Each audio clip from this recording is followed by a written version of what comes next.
اور گناہ سے بچنے والے کو پرہیزگار کہتے ہیں۔ آپ ڈاکٹر کے پاس کبھی جائیں نا تو وہ دو کام کرتا ہے، ایک دوائی دیتا ہے اور دوسرا پرہیز بتاتا ہے۔ مشکل کیا ہوتا ہے؟ بس سمجھ لیں آپ، جو پرہیزگار ہو جائے وہ ولی بن جاتا ہے۔ دوائی کھانا اتنا مشکل نہیں ہوتا جتنا یہ جو پرہیزگار ہوتے ہیں نا کوشش کرتے ہیں۔ ویسے تو معصوم انبیاء اور فرشتے ہیں، لیکن اللہ کے بندے کوشش کرتے ہیں، تقوی اختیار کرتے ہیں، گناہ سے بچتے ہیں۔ تقوی کسے کہتے ہیں؟ حضرت عمر فاروق رضی اللہ تعالیٰ عنہ نے سیدنا ابی بن کعب رضی اللہ تعالیٰ عنہ سے کہا کہ بتائیے یہ جو قرآن و سنت میں بار بار تقوی کا ذکر ہے تو تقوی کیا ہوتا ہے؟ تو حضرت ابی بن کعب کہنے لگے امیر المومنین آپ بہت بہتر جانتے ہیں، پر میرے ذمہ لگایا تو میں بتائے دیتا ہوں۔ فرمانے لگے کہ اگر تنگ رستہ ہو اور دونوں جانب جھاڑیاں ہوں اور انسان نے کھلا لباس پہنا ہو، اگر وہ اس رستے سے گزرنا چاہے گا تو کیسے گزرے گا؟ حضرت عمر فرمانے لگے سادی سی بات ہے، دونوں جانب ذرا جھاڑیوں کا خیال رکھے، کپڑے ذرا سمیٹ لے اور تھوڑا احتیاط سے گزر جائے۔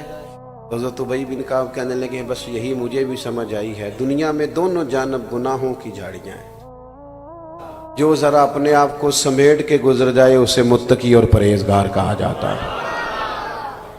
اپنی زندگی میں تقوی اختیار کریں، بولنے میں بھی احتیاط کریں، سوچنے میں بھی احتیاط کریں، بلا وجہ کسی کے بارے میں بدگمان نہ ہو، کبھی غلط رائے نہ دیں، اپنی کھانے کے معاملے میں، رزق کے معاملے میں بہت زیادہ محتاط ہو۔ دو آدمی دنیا میں کوئی کارنامہ سر انجام نہیں دے سکتے، ایک جس کی نظر میلی ہو اور ایک جس کا رزق ناپاک ہو۔ یہ بزدل ہو جاتے، کمزور ہو جاتے، کوئی کام نہیں کر سکتے۔ جو نظر کا پاک ہو، رزق کا پاک ہو، اللہ کی توفیق سے اللہ اسے بڑے بڑے کام کرا لیتا ہے۔ رزق کے معاملے میں اللہ کے بندے محتاط ہوتے ہیں۔ ہمارے ہاں نا آج کل مسئلہ یہ ہو جاتا ہے کہ زبان کو بعض ذائقے لگ جاتے ہیں اور ان ذائقوں کی بنیاد پر لوگ پھر تمیز نہیں کرتے بہت ساری چیزوں کی، کیونکہ اخراجات بڑھ جاتے ہیں۔ ہمارے ہاں ایسا نہیں کہ لوگوں کی آمدن کم ہوتی ہے، آمدن تو بہت زیادہ ہوتی ہے، لیکن اس حساب سے خرچے بھی زیادہ ہوتے ہیں۔ تقوی والی زندگی یہ ہے کہ تھوڑا محتاط طرز زندگی۔ حضرت امام احمد بن حنبل رحمۃ اللہ علیہ فرمایا کرتے تھے کہ ایک بوڑھی خاتون مسئلہ پوچھنے آئی تھی، میں نے ساری زندگی پڑھایا ہے پر کبھی مسئلہ بتاتے میرے رونگٹے کھڑے نہیں ہوئے۔ بوڑھی ضعیف عورت مسئلہ پوچھنے آئی، پردے کے پیچھے اسے بٹھایا گیا، اس نے کہا حضور ایک شرعی مسئلہ دریافت کرنا ہے۔ تو میں نے کہا بہن پوچھئے۔ تو وہ کہنے لگی اگر میں چونکہ بیوہ ہوں اور بے اولاد بھی ہوں تو میں ہاتھ نہیں پھیلانا چاہتی۔ مومن کی شان کے خلاف ہے دنیا دار سے مانگنا، وہ جب مانگتا ہے رب رسول سے مانگتا ہے، وہ لوگوں کی جیبوں پہ نظر نہیں رکھتا، اس کا مزاج ہی نہیں ہوتا۔ وہ کہنے لگی میں محنت کر کے کما کے کھاتی ہوں تو میں چرخہ چلاتی ہوں، اس سے میں سود بناتی ہوں۔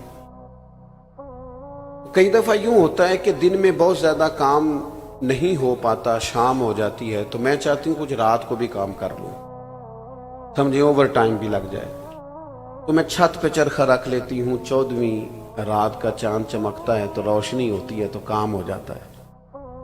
کہنے لگی حضور دریافت طلب امر یہ تھا، مسئلہ یہ پوچھنا تھا کہ اب کچھ دنوں سے یہ ہو رہا ہے کہ بادشاہ کا لشکر گزرتا ہے، بڑی بڑی لالٹینیں ہوتی ہیں، ان کی روشنی بھی میرے چرخے پہ پڑتی ہے، پوچھنا تھا اس روشنی میں جو میں سود بناؤں گی وہ کمائی میرے لیے جائز ہے کہ ناجائز ہے؟ امام احمد بن حنبل کہتے ہیں اس نے مسئلہ پوچھا تھا اور میرے آنسو نکل گئے، تڑپ گئے۔ میں نے کہا اماں آپ کون ہیں، کہاں سے آئی، تعارف کیا ہے؟ کہنے لگی آپ مسئلہ بتائیے۔ میں نے کہا نہیں بتائیں تو صحیح۔ کہنے لگی ایک دیوانہ سا درویش ہے، حضرت بشر رافی انہیں کہا جاتا ہے، بغداد کی گلیوں میں ننگے پیر چلتے، میں اس درویش کی ہمشیرہ ہوں۔ تو امام صاحب فرمانے لگے کوئی اور ہوتا تو میں شاید مسئلہ اور بتاتا، لیکن آپ کے گھر سے تو لوگ دین سیکھتے ہیں نا، آپ کی احتیاط اسی میں ہے کہ آپ 14ویں رات کے چاند کی روشنی میں ہی چرخہ کاتا کریں۔ یہ اللہ کے بندے متقی ہوتے ہیں، پرہیزگار ہوتے ہیں، ان کے پاس بیٹھنے سے انسان کا دل اللہ کی جانب، اور صحیح حدیث میں موجود ہے بخاری مسلم میں، نبی پاک علیہ السلام نے فرمایا اللہ کا ولی وہ ہے جسے دیکھنے سے رب یاد آئے۔ ایسا نہ ہو کہ اس کی گاڑی دیکھ کے بندہ پریشان ہو جائے اور گھر دیکھ کے کہے ہو کہاں سے آیا ہے۔ وہ اسے ملنے سے، اس کی صحبت میں بیٹھنے سے اللہ یاد آئے۔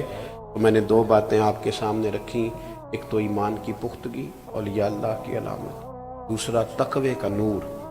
بس کسی جگہ بھی جائیں ان 2 چیزوں کو معیار بنائیں، یہی معیار ہیں اللہ کے ولی۔ باقی یہ کہ کوئی آدمی کسی بات کو حیرت انگیز انداز میں کرتا ہے، کھینچتا ہے اور بلا وجہ کچھ چیزوں کی تشریحات غلط کرتا ہے تو وہ درست نہیں ہے۔ دین بڑا سادہ سا ہے، حضور نے کھول کر بیان فرمایا، اس میں کسی ابہام کی کوئی ضرورت نہیں ہے۔ اور میری آخری گزارش آپ سے یہ ہے، فلسطین والوں کے لیے بہت درد دل سے دعا کریں، تبصرہ کر کے چپ نہ کر جایا کرے وہ بڑا کچھ ہو رہا ہے جی یہ کہہ کے خاموش نہ ہو جائے۔ حضور نے فرمایا مومن ایک جسم کی طرح ہوتے ہیں، امت کا درد محسوس کرے۔ ہم نہ بری طرح ذاتیات کے جنگل میں پھنس گئے۔ اللہ تعالیٰ امت مسلمہ کے حکمرانوں کو ہدایت کا نور عطا فرمائے اور انہیں سمجھ عطا فرمائے اور شعور کی بلندی عطا فرمائے۔ کفر کو دیکھیں کیسا اکٹھا ہوتا ہے، کیسے بیان دیتا ہے، اور مسلمان احساس کمزوری کا شکار رہتے ہیں، حالانکہ رب کہتا ہے تم کھڑے تو ہو جاؤ، رب تمہاری مدد کرے گا۔ ان الذین قالوا ربنا اللہ ثم استقاموا تتنزل علیہم الملائکہ، جو رب کا نام لے کے ڈٹ جائے اس کی مدد کے لیے تو اللہ فرشتوں کا نزول فرما دیتا ہے، لیکن پہلے ڈٹنا ہے پھر فرشتے آئیں گے۔ قرآن کی ترتیب یہ ہے کہ پہلے ثم استقاموا تتنزل علیہم الملائکہ، پہلے تو ڈٹ پھر اللہ مدد بھیجے گا۔ اللہ کی بارگاہ میں دعا کرتا ہوں اللہ تعالیٰ صاحب عرس کے درجات میں بلندی فرمائے، ہم سب کا یہاں جمع ہونا قبول فرمائے۔